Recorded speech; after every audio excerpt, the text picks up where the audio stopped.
গণবিক্ষোভ কোন সমাস? গণবিক্ষোভ কোন সমাস?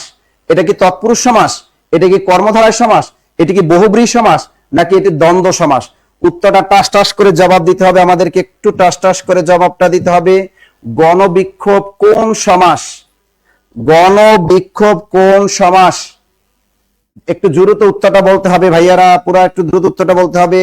এই গণবিক্ষোভ, গণবিক্ষোভ কোন সমাস? গণ মানে জনগণ, গণ মানে এখানে মনে রাখবেন জনগণ। গণ যদি পরীক্ষায় অন্য স্টাইলে প্রশ্ন আসতে পারে যে গণবিক্ষোভ শব্দে গণ কথাটির অর্থ কি, এরকমও দিতে পারে যে গণবিক্ষোভ শব্দে গণ শব্দের অর্থ কি। এই গণ শব্দের অর্থ হলো জনগণ, গণ শব্দের অর্থ কি? জনগণ। এবারে বলেন গণবিক্ষোভ কোন সমাস? গণবিক্ষোভ কোন সমাস? না, নিজাম ইসলাম মূর্ধন্য দিয়ে ঘুষ দিলে হবে না।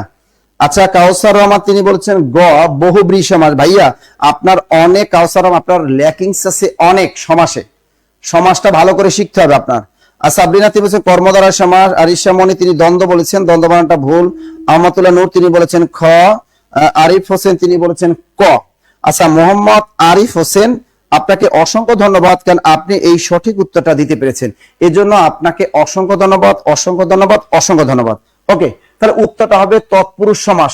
গণবিক্ষোভ মানে গণের বিক্ষোভ, অর্থাৎ জনগণের বিক্ষোভ সমান সমান গণবিক্ষোভ, এটা হলো ষষ্ঠী তৎপুরুষ সমাস।